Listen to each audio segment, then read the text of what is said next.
least August 1st. Let's just say it. August 1st. Goodbye, July. August 1st, which means one thing.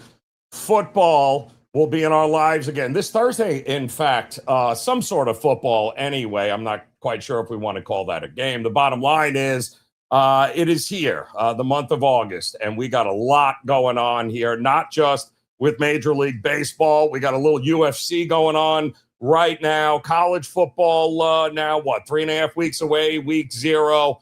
Ton happening here, and no better way to kick it all off than with our man VR, Gianni the Greek, in the house, glued. Are you in Serbia, Gianni, is what I'd like to know.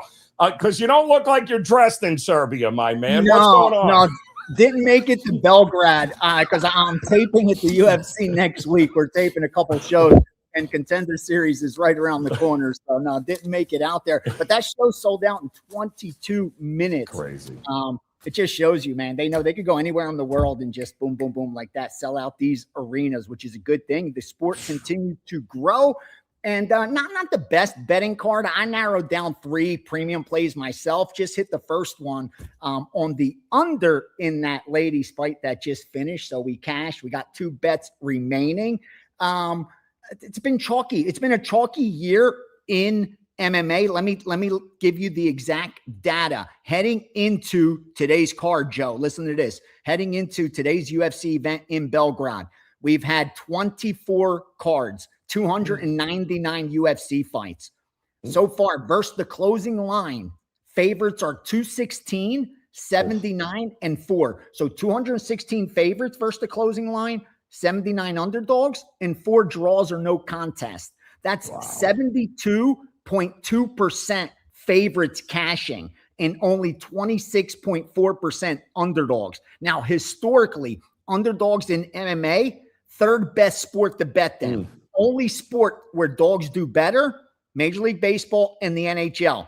But NFL, college football, NBA, NCAA basketball, moneyline dogs do better in MMA, but that just hasn't been the case. Seems like either it's an outlier type of year or the playing field's changing where being forced to put more and more cards, is there less parity? Meaning like that was the difference between the UFC and the other promotions. The smaller promotions, you look at the betting card, for the longest time, you had heavy chalk, minus 900s, minus 1200s, minus 800s.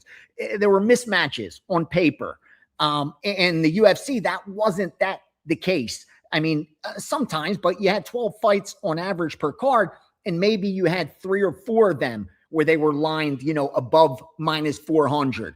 That's good because there's parity. Now, I don't know if that's changing, meaning, because it's hard to find talent, man. It's hard to find talent to put on this many cards, to keep them healthy. Like a lot of things got to line up.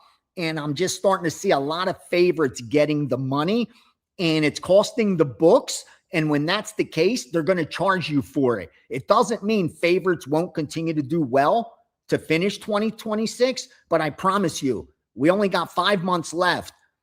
They will be charging a premium. Like, so if you like a favorite in MMA, you got to have conviction. You got to know going in, you're probably laying minus 220 when you should be laying 205, 210. Again, doesn't mean you're going to lose, but you got to know you're being charged that premium, because when you got 72% favorites, so on a card of 12 fights, you're going to have eight favorites come in, 9 out of 12.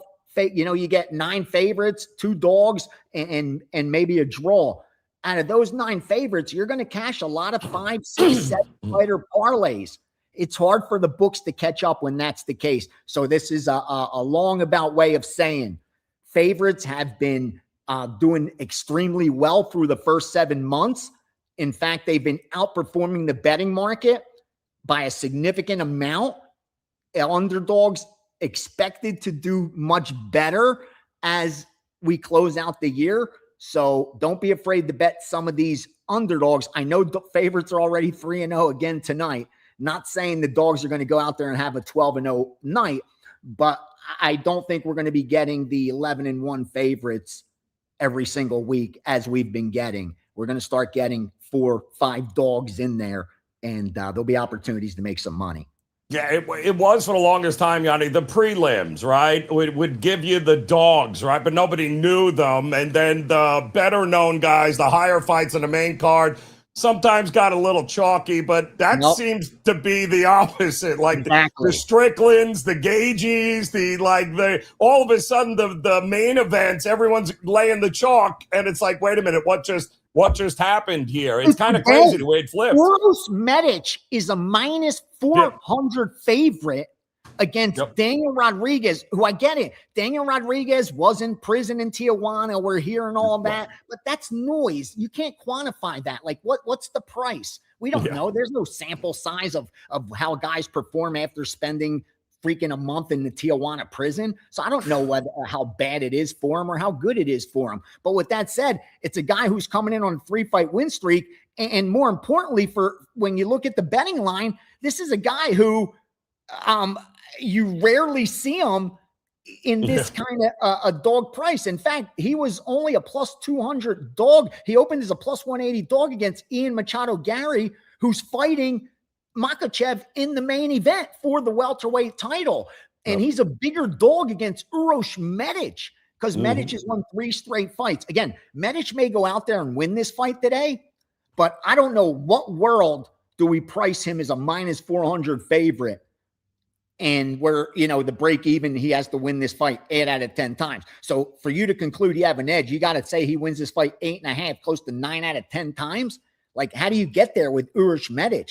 And yet that's exactly what the bettors are doing. And maybe they're going to cash him. Hopefully they do for them. But I just do not see value on some of these big favorites. Robert Valentin's a 2-1 favorite over Todorovic. That makes no sense. Like, that's as close to a coin flip as you're going to get. But again, I'm not surprised you're seeing chalk, heavy chalk being charged on some of these favorites that at least on paper are better. But it's the fight game, man. And too many ways to lose a fight to lay that kind of chalk and lay premiums on top of it. Too risky, that's for sure. Guys, hit that like, hit that subscribe button, become part of the WagerTalk TV family. We got a lot coming up here for you today. Gianni, talk to me. It's August 1st. Yes, sir. So, everything switches when the calendar turns to August. So what do you got going on right now here? Are you transitioning into football? What's the plan for you? Yeah, so far I've gotten my futures out of the way so I could focus on week by week. Now, if something comes up, I'll fire another one. But I narrowed down the strongest season win totals in college football. I got it narrowed down to 6 of them. 1.5% and 5.4%. And then I added the strong leans that we also bet, just so guys that do their own work can see what's sharp. And then in college football, in the NFL, and it's not surprising, a tighter market, I was only able to narrow it down to the 3 strongest season win totals, 1.5%, 2.4%. And then I also have released my national championship future and my Super Bowl futures. So I'm done with preseason stuff and now ready for the real preseason, tightening up my power ratings. In fact, I already released the first college football bet for that first Saturday in late August. Again, if you're waiting until game day to bet week 1 college football and NFL, you're going to have a tough time. Like, if you're waiting until that Sunday of week 1 NFL to get all your bets in, you're probably going to have a really tough time winning. The value is going to be extracted. Like, sharp bettors are going to extract any value in those prices. Now, again, on game day, that's when the public bets and they're going to knock some lines out of whack. So there'll be some value on game day because the public will force that. But as far as between now and game day, you gotta get out ahead. Like, these lines are moving, they're gonna move.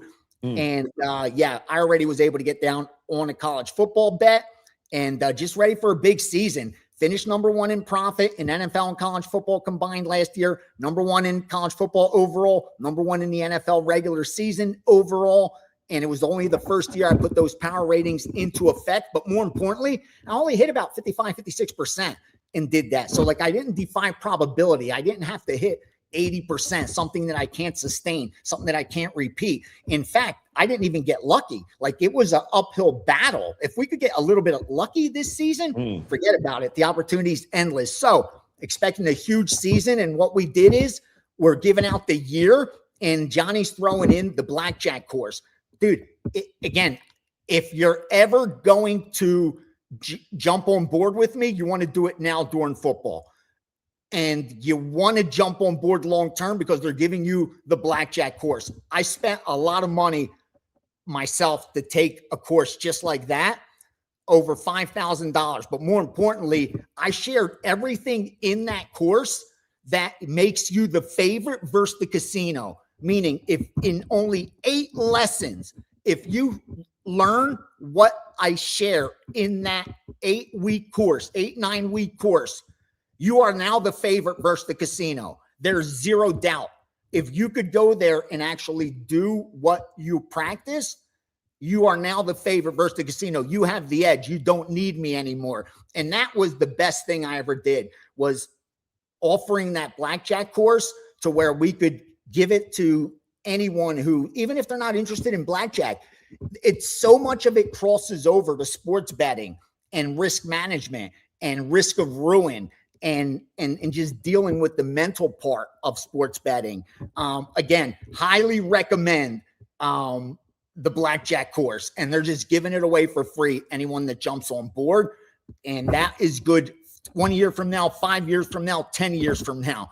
I promise you, it's the exact same system that I've used 5 years ago, 10 years ago. The only difference is I shared in there those secrets where, like, if I wrote a book, I wouldn't share the stuff. It's those little actual factors that give you that real edge, how to get away with doing it. Like, again, I could teach someone to do it, but then to actually go to the casino and get away with doing it, that becomes an art.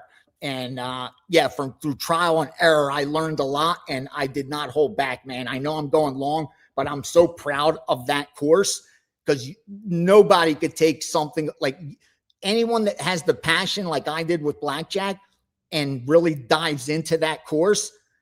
They are a danger to the casino. They are an advantage blackjack player, and no one could take that away from you. Once you learn that skill set, it's yours for life. You may not have the bankroll today. A lot of you guys are young, but you may have it a year from now, 3 years from now, 5 years from now. And you could still apply that exact same system. If you could add, subtract, multiply, and divide, just do those 4 things. I can teach you to be the favorite versus the casino every time you walk in. Every single time you walk through those doors, you're the favorite. Just from that course, I promise you that. So, yeah, get on board. Football's around the corner. Steam Room's in about 90 minutes, 100 minutes from now. Subscribers, get ready. Having a good second half of baseball. Number 1 since the All-Star break. And we're going to just keep grinding and close out the best 2026. And, I'm really excited for what's ahead, brother. I can tell, folks, listen, that blackjack course is the greatest course that you don't even know you need until you walk away with the principles and understand in just about everything, Gianni. It is truly one of the best things that you've done. The feedback has been amazing. I'm telling you, to get that for free is kind of crazy that they're throwing that in for you. So now's the time, man. It's August 1st, right? Get all of it and get ready for what is going to be a ridiculous next 6 months at the very least here, Gianni. Get that the fact that you can get the blackjack course, guys, sign up. Like, just go to his page right now and get it done. Steam Room in an hour and a half, Gianni. Do you have any you got any steam that you want to give out right now? Let me give him some baseball. Let me give him the baseball, because that's why I didn't put the steam sheet up, because I'll have my subscribers in there, and I know I could give you guys the gold this morning. Here we go. 902 New York Mets minus 120. 904 over 8.5 Pittsburgh Cincinnati. 905 Washington plus 165. I put a lot of time into this. I don't just spit out sides and totals. Like, I narrow down the stuff that I think is strongest for you guys. 908 over 8 San Francisco San Diego. 911 White Sox down to plus 160 and the under 8. Texas minus 115. 918 Toronto, minus 140 and 145. Under 7 up to minus 130 in the Yankees-Cubs game. Colorado, even money, and the under 12.5. Dodgers, minus 160. And finally, under 8.5. Angels and Milwaukee. Don't be afraid of these underdogs in this second half of baseball. Remember, look at that standings. Most of these first-place teams are a couple games above 500 at best. You can't make money laying 150s, 160s if you're only winning 55, 60% of your games. So don't be afraid of the dogs in this second half. Best of luck to all. Football's around the corner. Let's do some damage. Best of luck, baby. VR, best of luck, brother. We'll see you again here a little bit later in the week. Don't forget, hit that like button, hit that subscribe button, guys. Don't go anywhere. We are loaded today. Andrew McInnis continuing to cash tickets in the CFL. He'll be by giving us a little bit of insight into maybe a game or two that is coming up. He's once again crushing the CFL season. The only guy I know, and trust me, guys, he is. Yeah, I don't know what's going on. I guess you got to be from Canada, understand the CFL, and to win at it. And nobody wins better than he does, because Dan and I have no clue. Also coming up, Teddy Covers in the house, because I can't believe it. It's that time of year again. The season wins report, August 1st, is here. Teddy's got a couple in that report to talk about, a couple of teams you guys are going to want to hear about. So don't go anywhere, because we got some Major League Baseball to talk about, as we've got the final weekend here before the trade deadline on Monday. A lot of hype. The only one making any moves is the Minnesota Twins right now, and nobody better to talk some Major League Baseball than one Adam Trigger in the house, ready to go here today. The countdown is on, right? We got till Monday about 6 o'clock. Not a ton of big names or big action so far, but I guess maybe tread a little carefully this weekend, Trig, because there's a lot of guys in locker rooms that are looking around going, I don't know if I'm going to be here on Monday. Yeah, it is interesting. I think that's, that there are certain teams that you probably want to keep an eye on. So last night I see Johnny. I told Johnny I was done complaining once I won the Twins in the fashion that I won the Twins on Thursday. So I'm not going to bring up my 5% loss on the Pirates. But what I will bring up from that broadcast, Joe, is there are a couple guys on the Reds that even talked about it, like being like a distraction, like they just want it over. Tyler Stevenson is one of them. He spent his entire career with the Reds, and he's a name that is being bounced around as a trade piece. And of course, the Reds are being viewed as a team that's probably going to sell. So it is absolutely something that, to keep an eye on this coming week, and maybe list your pitchers, right? Maybe list your pitchers, because there's always one or two that get scratched from a start. We saw Casey Mize get scratched from a start yesterday. I think Peralta got scratched from his. Yeah, it's a good point. I'll throw out a bet that you could, I think, make. You talked about the Twins making a couple moves. I don't think the Twins are done making moves. I think they have the most. So as you know, Joe, I bet AAA on a daily basis. I've been talking about St. Paul and the good players that they have down at AAA for the Twins. I think the Twins are in the best position to improve their team of any of the teams in the Central. And they're at the best price right now relative to like the White Sox and the Guardians, who are priced as like the two favorites. So I would take a shot on the Twins to win that division. I would not be surprised if by this point on Monday, the Twins made their team better, and they've already got a couple of bullpen pieces. I think it's just a beginning for them. They've got some pieces to move that can make them much better in the coming days. Got loaded slate today here, Trig. 15 games, a lot of big. DeGrom is on the mound. Framber Valdez, will he go? Won't he go in that spot for Detroit here? Yamamoto and Tolley on the mound. Which one of these games has you most interested here today with the pitching battles? Yeah, so of the one, I just did a full show. If you're not watching it, Total Bases, it's usually myself, Tokyo Brandon, and Brian Leonard. We do it 6 days a week. Today it was just me and Tokyo Brandon and I. We hit about 7 of the games. So I said I would come on and try to hit games that we didn't just talk about.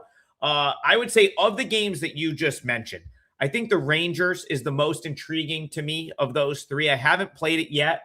It moved a little bit. I'm still kind of considering it. I think, Jacob deGrom So I'll go back and rewind to what I brought this up a couple times this week.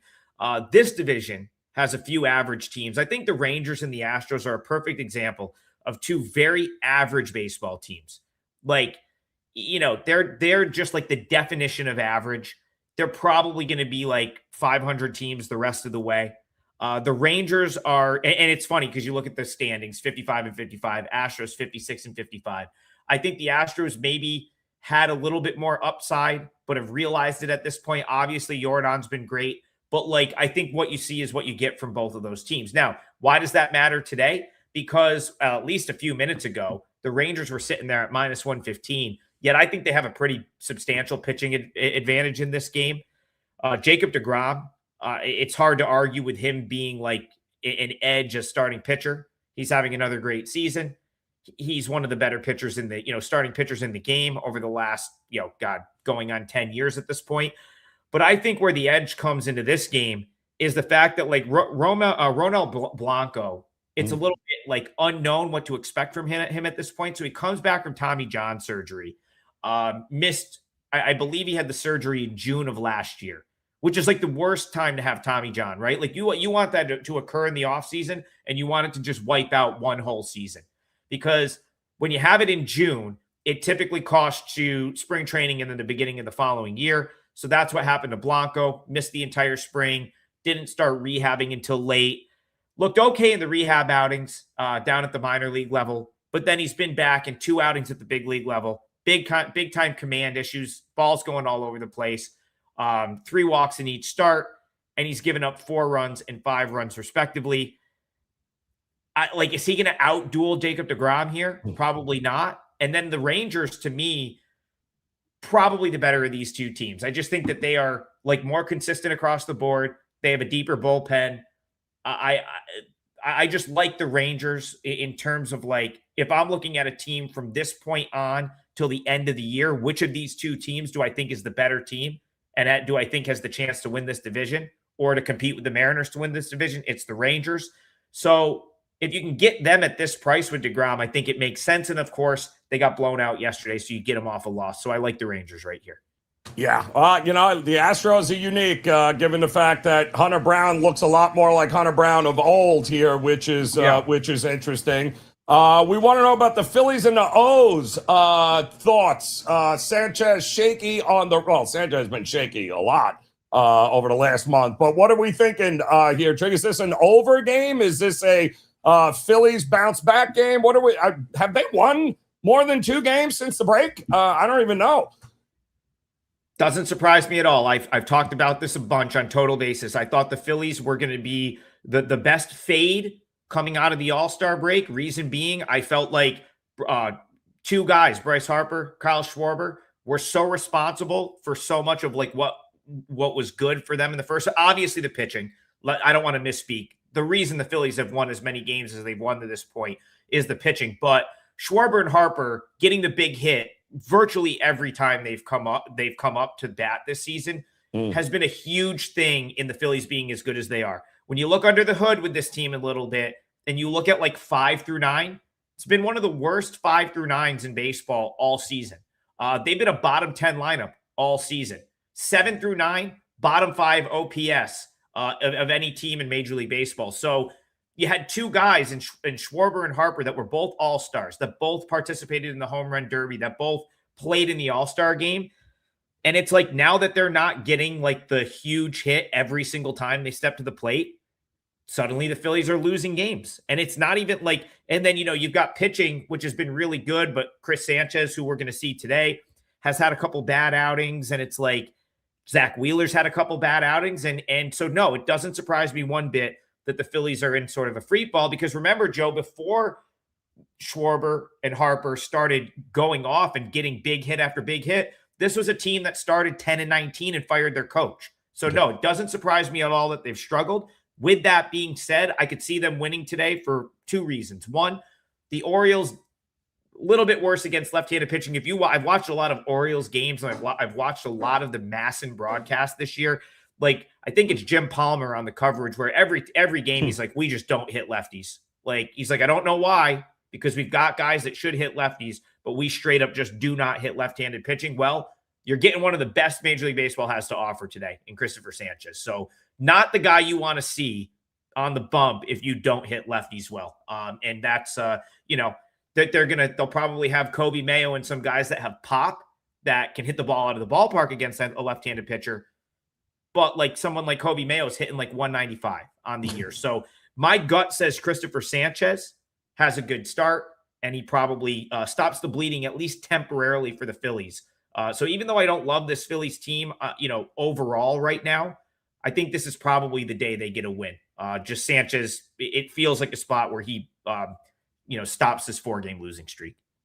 Yeah, pretty decent price too for a guy that a month ago was considered to be the odds-on favorite to win the Cy Young in the National League. What a difference a month makes here. Thoughts on the Dodgers total here? Interesting game. I had said last night, Trig, that and I had taken Boston on one of the shows here on the best betting show ever, and I said that's my long shot of the day. Dodgers never show up in the first game of the series. But with Yamamoto on, I had said if Boston wins this game, I'm on the Dodgers here tonight. I don't care. Come hell or high water. I'll take Yamamoto here in this one. A buck minus 160 is a favorite, but the total 7.5. Ches Ravine has been sneaky over Trig with the conditions, so I'd be careful with that 7.5. Yeah, this is a tough handicap. I think this was the game. I was hoping the Dodgers won last night because this was a game I felt like this was the spot to take advantage of like the Red Sox having like a more favorable matchup than you would think. Reason being, I think Tolle is as, you know, you look at his underlying metrics, they're not that far off from Yamamoto. I mean, I think that this guy has the upside of being the ace, whether it be on this team or a different team at some point down the line. Like he is like has ace type upside. Right now with Garrett Crochet out, he might be their ace, right? Like he might be the best pitcher that the Red Sox have, at least the highest upside pitcher that the Red Sox have. Obviously Sonny Gray has been pretty good as well. But like, you know, so here I look at the Red Sox as an underdog and it kind of makes sense. That being said, you make a great point. It's something Brian Leonard has pointed out on Total Bases numerous times this year, where like the Dodgers coming off a loss are very, very good. And it's not exactly the spot that you want to bet against the Dodgers. There's plenty of good spots to fade this Dodgers team because it really does look like they're just showing up. They're like, hey, like wake me up in October when these games actually matter. They've gone through the motions and they're 26 games over 500, like just by going through the motions. Yep. So do you want to get the Dodgers when they care a little bit, right? Like, I guess, do they? I suppose they maybe do coming off the loss. That being said, I still like Tolle. I would see, here's the thing. I would have loved Red Sox plus 1.5 at a very good price here because you're getting the road team, the extra run. I could see it being a close game with these two pitchers, and the fact that the Red Sox are scrapping right now. Like they're playing good ball. And even since the 15-game win streak, which I thought would have been like, once the win streak is over, this team's just gonna tank. Very Marlins-esque, I thought it might be, but that really hasn't happened. They've played good ball, and you know, they sort of show up and battle each day. So Red Sox plus 1.5 was how I originally wanted to look at this one. It's what I talked about on Total Basis, but you're not getting a great price on that. So I'm probably out on this game. Good stuff there, Trig. What do you got at your page over at WagerTalk.com, man? Locked and loaded today? Yeah, I got one best bet for clients right now. It's a 4% MLB play. You know, I can't get enough of the Gianni blackjack video. I just hope one day, Joe, that like there's a video of me like getting shackled and dragged out of a casino for betting minor league baseball. That's my dream. I want one day I want to be like hauled off because they've cut me off from betting minor league baseball. You can get all my minor league plays, which are up, I believe, 41 units on the season for minor league for AAA baseball. And listen, you can bet this stuff a lot of places now. It's not as, you know, you might have to go to a certain book, but it's out there. Joe, down in Florida, Hard Rock's as good as it gets for minor league baseball. Great place to be betting minor league baseball. But anyway, there's plenty of places to do it. It's one of those things I'm pretty confident I'm going to win at year in, year out. And you'll get those as part of my all access package. The only place you're getting those, I don't put those up for individual sales. So you have to be an all access subscriber to get the minor league baseball picks. If you want the MLB pick, which I'm having a good MLB season as well, that is up on my page, and that goes tonight, 4% play. And baseball's been great. I think overall, up like 50-something units, and Awesome. I'm right around the 100-unit mark for the year. I was over 100 units, but then the Pirates sold on me last night, Joe. I told Johnny I wasn't going to complain about Nick Gonzalez not making a play that I used to make in my sleep in high school. But that's what happened to me last night. So we got to win today to get back over the 100-unit mark for 2026. I love it, Trig. Awesome stuff, man. Keep crushing it. Make sure you check out the show, too, right? Total Bases Daily, guys, on the Wager Talk YouTube page. You can check them out each and every day. Next show Monday, or are you going tomorrow as well, Trig? No, we get Sunday off, so we take Sunday off. We will be back 9 a.m. Eastern right here on the Wager Talk YouTube channel, 6 days a week, 9 a.m. Eastern on the weekdays, 10 a.m. Eastern right ahead of last call on Saturday. Get out of here, Trig. Go cash those tickets. Appreciate it, brother. Always a pleasure, man. Guys, don't forget, hit that like and subscribe button and buckle up. We still got Teddy Covers coming up here to talk. It's August 1st. Get ready.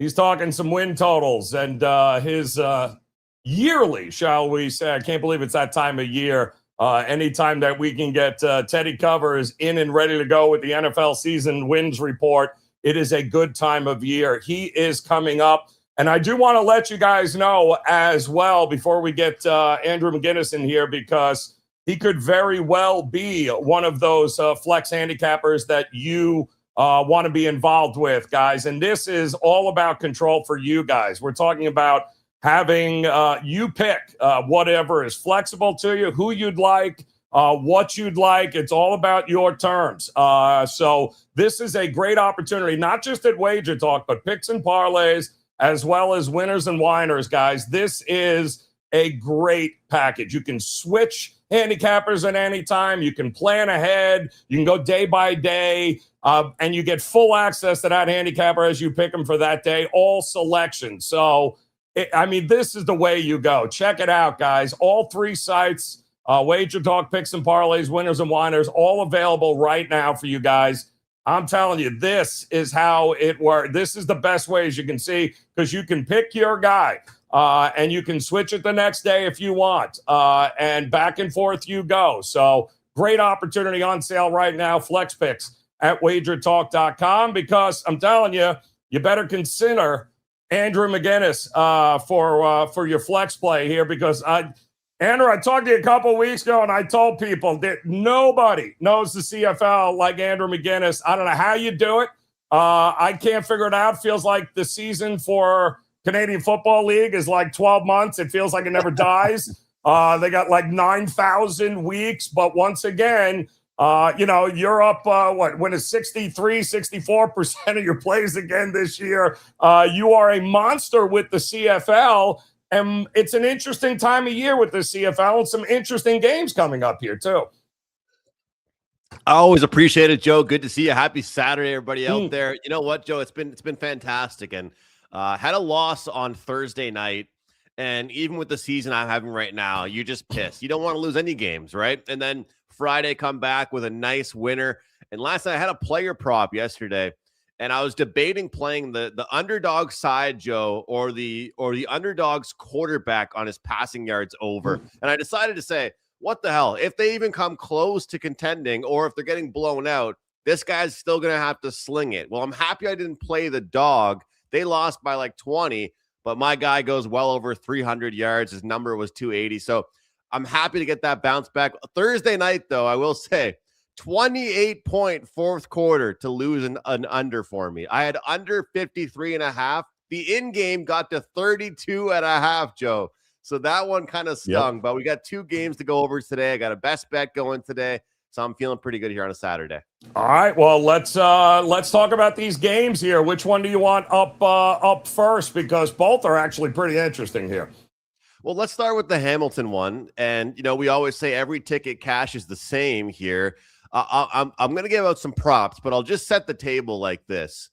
Calgary is one of the most exciting teams to watch. If I were to try and convince somebody right now to watch a CFL game, or, hey, you need a CFL team, this should be your team to watch. They give up the most points, Joe, but they also score the most points. You know, they're an over bettor's dream. But this is the difference. Now they're being asked to win in a different role, right? They used to be an underdog. They used to be asking just to win the game in pick'em situations. Now they opened up around -5.5. Now we have seen this move to 4.5 or 4 even at some shops. So we'll take that into consideration. This is a home game for Hamilton, where I do have Hamilton ranked as one of the better home fields in the league. Now, Trey Ford, quarterback that I haven't always been the nicest when I'm talking about him, I'll be honest with you. But this has to be kind of a buy low situation here. You've got 250.5 for his passing yard prop. You look at Calgary this season, dead last, giving up 326 passing yards per game, Joe. This isn't just one or two shops offering this. You can get a handful of books now that give you player props in the CFL, especially the quarterback props. Everybody knows usually starts with the quarterback, the passing, then we go to rushing, receiving. Trey Ford over 250 on his passing yards. Really like that one for tonight, regardless of the result. A same situation as last night, regardless if Hamilton hangs around or not. Calgary's defense is not the same defense that Hamilton has had to face lately. This is a Calgary team that will outscore their problems. You know, they'll give up 30 points, Joe, but they'll score 50 in their favor. So this is a defense we can still bet against in the player prop market, and we'll find out later today if this is their day to go down. But to me, it's a great player prop day. And if you're going to play Calgary, I think you would want to play the first half in this one. And I also think we could get some opportunities on some in-game overs, because I think that we're going to see some long, methodical drives, especially from Hamilton, to try and drag out the clock. Nobody wants to get into a shootout with Calgary. Makes total sense here. I can't wait to hear what you've got to say here about the Elks coming up here, McInnis. But before we do that, you got a heck of a package up right now and available. Tell us about it here, because both the CFL and the NFL right now for you.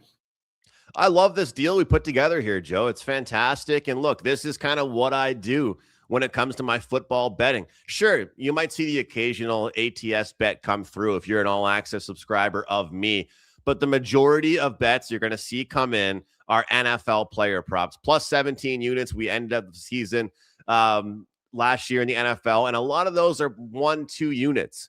So far this season already, plus 24 units in the CFL, 5-2 on the 5% plays. So with this package, you'll get the rest of my CFL all the way until the Grey Cup.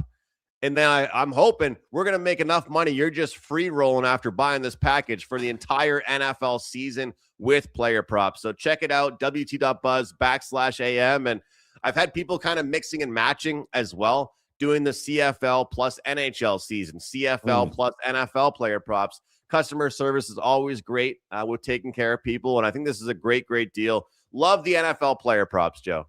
I know you do, my man. That's why you keep cashing those tickets each and every season. All right, is it the Elks and this rematch that you're talking about coming up? Because this was one hell of a game a week ago, was it not?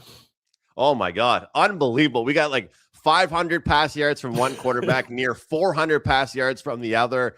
And this has been the story of the season. Like it's almost like when the Browns had that horrific season, Joe. Imagine if the next year they just were first place in the league. Like, this is what it almost feels like here. Like, Edmonton turned it around last year when they finally put in a different quarterback. And, you know, they made some changes defensively, coordinators and things. Had a couple offseason acquisitions, but this team has looked different this year. I will say one thing with this line in particular. A home and home situation gives us a good opportunity to figure out if the rapid revenge opportunity is there. And when you look at how this line was in Saskatchewan, you know, we had them at plus 4.5, plus 5.5 Edmonton. And now you open them up at minus 1.5. I don't think either of these teams deserves enough home field advantage at this point in the CFL that we should be getting that much of a move. So I do think we are seeing a little bit of overinflation towards the Edmonton Elks side. But the play here, and this is kind of hey, you better be careful. Only the pros are betting the under is the play, Joe, in this one.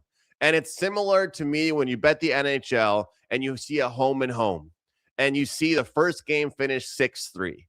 What's the message in the room after that first game? Of course, everyone's going to say, oh, the last game was so high scoring. The next one ends up being a 2-1 game.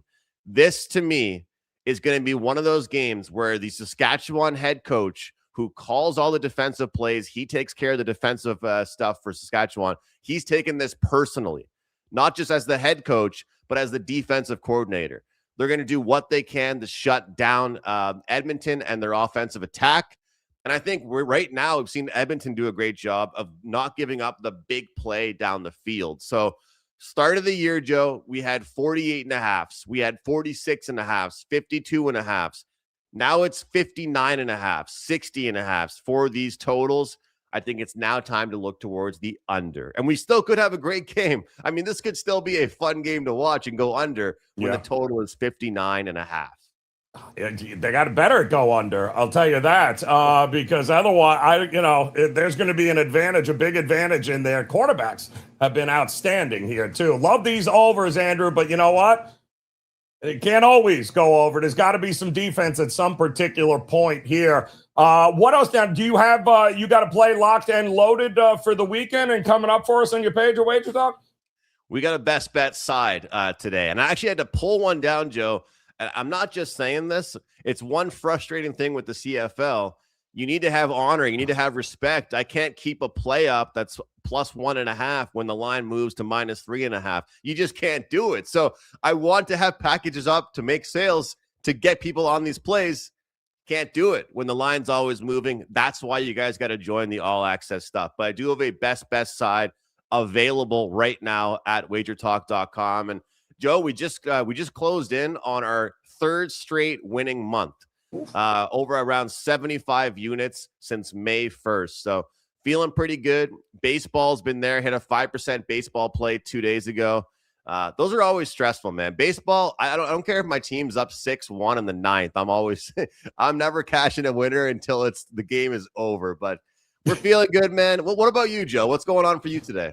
Listen, baseball, it is, of course, until, I don't know, when is Thursday? I think we have an NFL game finally. So then everything shifts. But I'm glad it's August 1st, Andrew, because that means not only NFL, college football, but you and I both know that means, the NHL and NBA are not going to be that far behind as well. So this year has flown by, to say the least, my man. Love that package for you, though. CFL and NFL combination, WT.buzz/AM. He's got the side bet right now on his page at WagerTalk. McInnis, always a pleasure, brother. Best of luck. We'll talk to you again during the week.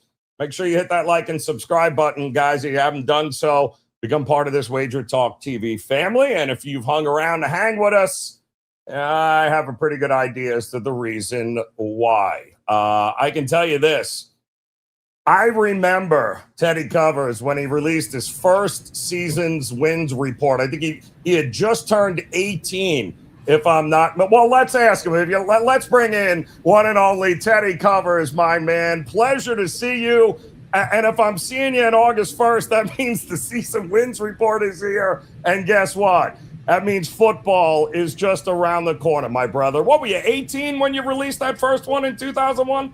So I was on the wrong side of 30 when I moved out to Vegas, dude. I'm old. I've been here a long time. It is what it is. You're the same way. Your hair is just not as gray as mine is. But we've got meaningful football, and I understand it's preseason. That's meaningful football in my world. Thursday, this week. It's not 100 years away. It's not, it's here. It's now. And the bettors who are going to win in September are doing their work in August. I'll tell you, if you're trying to go into week one, let's take a look who did what this offseason. You're behind the curve. That's why I love to get my stuff done early in the NFL, because the markets will pay attention to what I just paid attention to with the win report release yesterday, but it doesn't happen yet. It's just starting to happen now. Yeah, and it's important for folks to know that it's not like you just woke up last night. It was like, we're going to throw a season wins report together. When does the process begin for you when you put this thing together, when you start? The draft. After the draft, I starting to picking. And then really, as June and July, I'm just digging, I used to put out the report a little bit earlier, a couple of weeks earlier in July. And we pushed it back because the markets didn't move enough compared to what the extra benefit of having a little bit more time to think about it and a little bit more time to see how stuff come together. And even this week, there were decisions that were, teams went in and out from the short list into the report based on some stuff that happened late. So I'm glad I pushed it back a little bit this year to the end of July. And obviously, it's a report that we spend a lot of time with.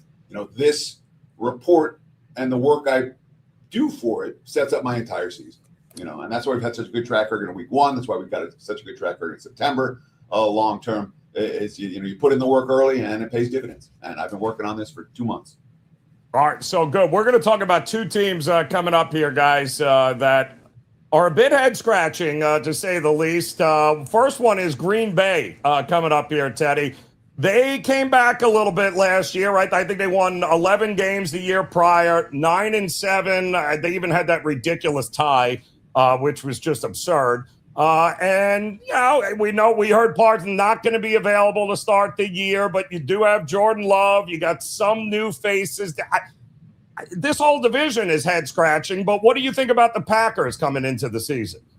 So, one of the things that I do in preparation for the win report is you spend a lot of time looking back at last year because you want an accurate assessment of where teams were at the end of 2025 to begin your powering process for 2026. And this is a Green Bay franchise. They've been good. They've been good a long time. 13 wins, 9, 11-9, 5 straight winning seasons under Matt LaFleur, 76-40 in his tenure in Green Bay. But in the playoffs, they're 1-5 over the last 6 years, or 6 tries. And they've been the number 7 seed each of the last 3 years. They've been bounced by the number 7 seed. And the way last season ended, 0-5 to close out the campaign. They blew an 18-point lead to the Bears in their playoff game. That was one of 3 double-digit leads they blew down the stretch. There were some chemistry concerns here for Green Bay. And I'm not convinced those concerns were answered this past offseason. We look at the Packers and we break down the personnel, and everyone focuses on skill position talent. That's not where I focus. I focus in the trenches. I focus in the secondary. I focus on the stuff that other people don't necessarily pay as much attention to. And Green Bay, that secondary doesn't threaten me. That offensive line's as weak as I've seen for the Packers in the last half decade. I've got my concerns about Green Bay getting up and over 9.5 wins. And you talk about that schedule. It's not as brutal as the toughest teams in the league, but it sure isn't easy for Green Bay. So my lean, and the Packers are on the short list for unders. I didn't pull the trigger in this round with the win report, but I may well pull it in the next round. We'll see.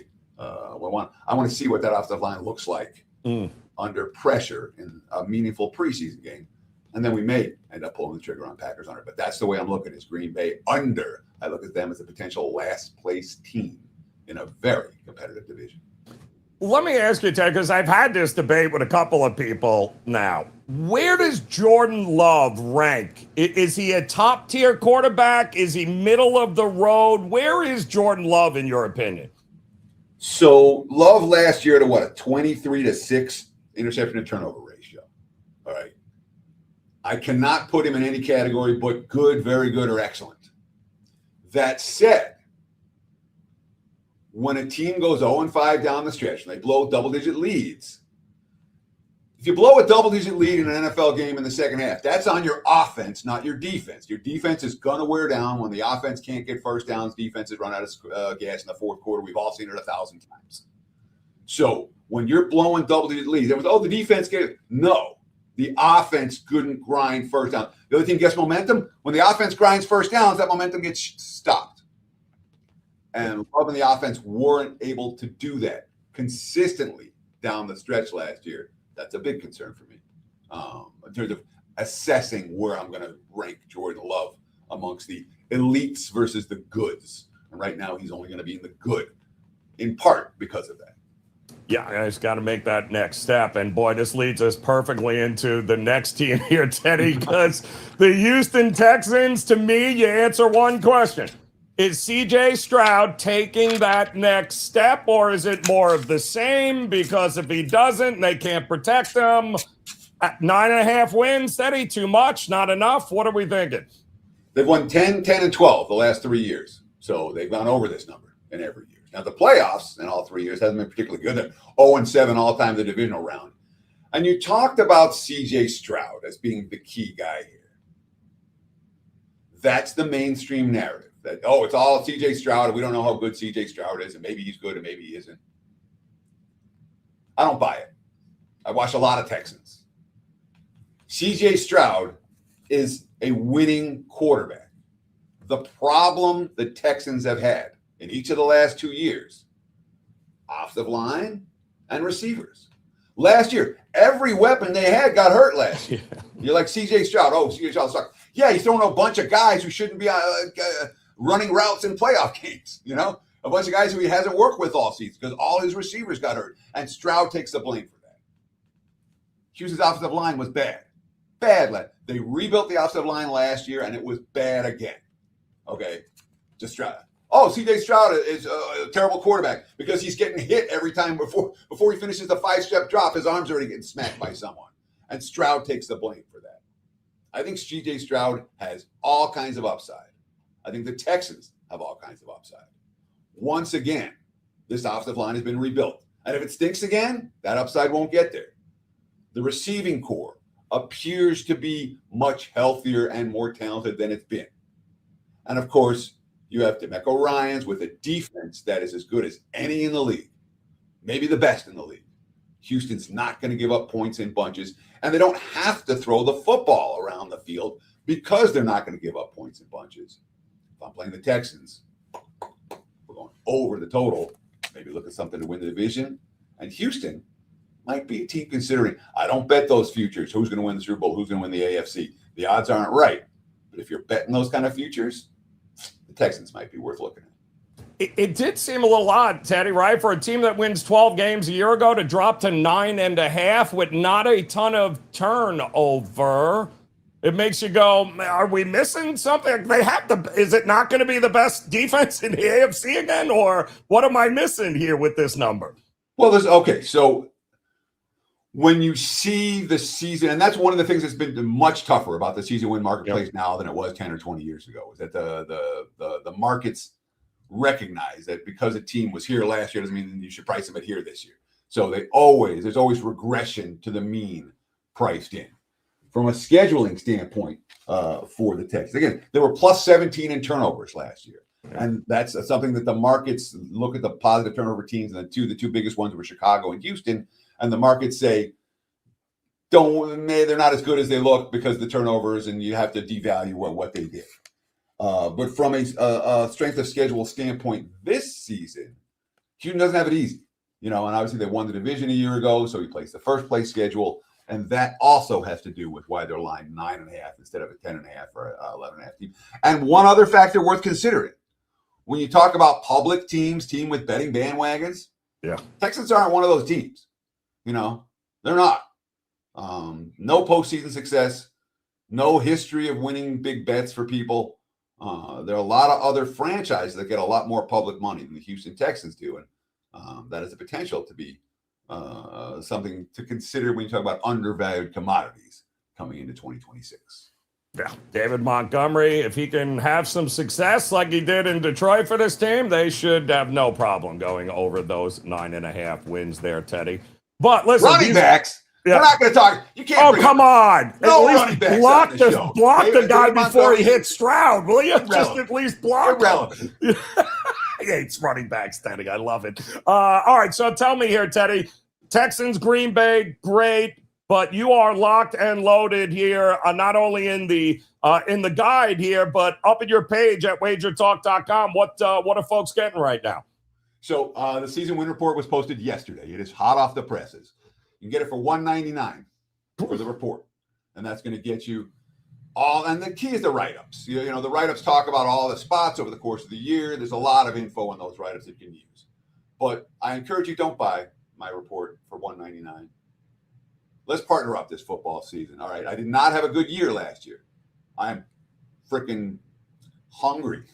and that matters at this stage of my career. You want to be hungry and focused. I'm as hungry as focused as I get. I've been working on this stuff all summer. I'm going to make money this year. Let's partner up. Get the full season. You get the report for $1.99. You get the full season for $5.99. That includes the report. That includes everything from the preseason through the Super Bowl. Every play, nothing more to buy. And take $50 off. Use promo code Teddy50 at checkout. And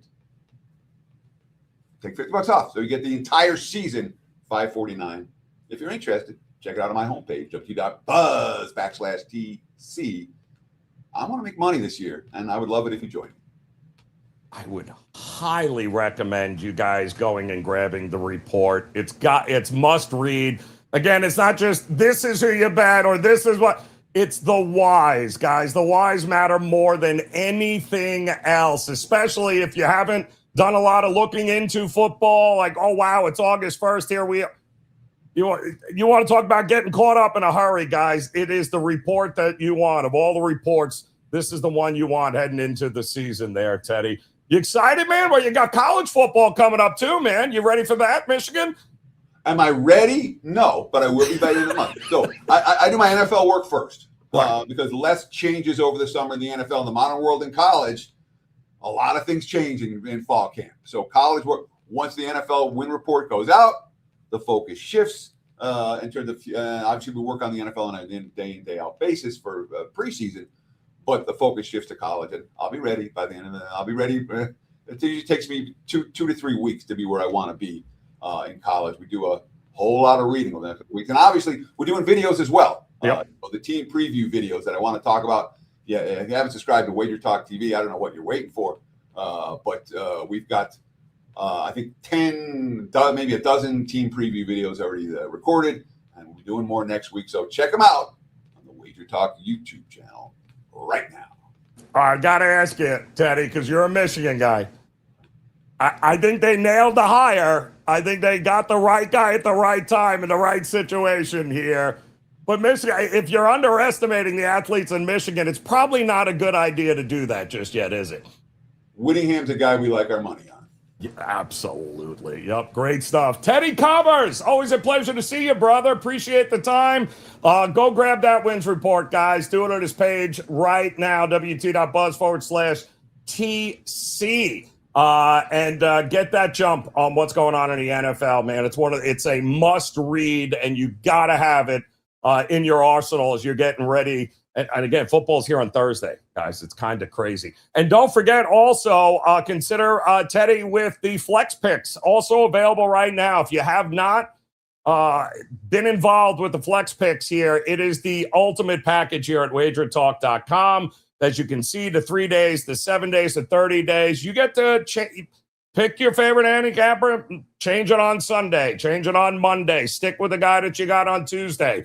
It really does give you the flexibility and total control over who you are partnering with and on what day. Plus, you get access to all of their plays for that day. So this is huge. This is a great opportunity. It's one of the more underutilized packages we have at Wager Talk. Take advantage right now with the Flex Picks on sale over at WagerTalk.com. Just go pick your guy, and that's it, and kind of kick back and wait for the plays to come in and go cash those tickets, guys. That's what it is all about. Don't forget the like and subscribe button. Kelly will be back next week in the chair here for more Last Call. Hope you guys will stop by once again. As always, we appreciate the time. Dan Alexander in the back, I am sure that he has got some sort of room to paint or a house or a roof to chase something. The man never sleeps, but we appreciate it as always. Guys, we appreciate you. Enjoy the games here today. Get ready for football. It's August 1st, and we'll see you again next week for another edition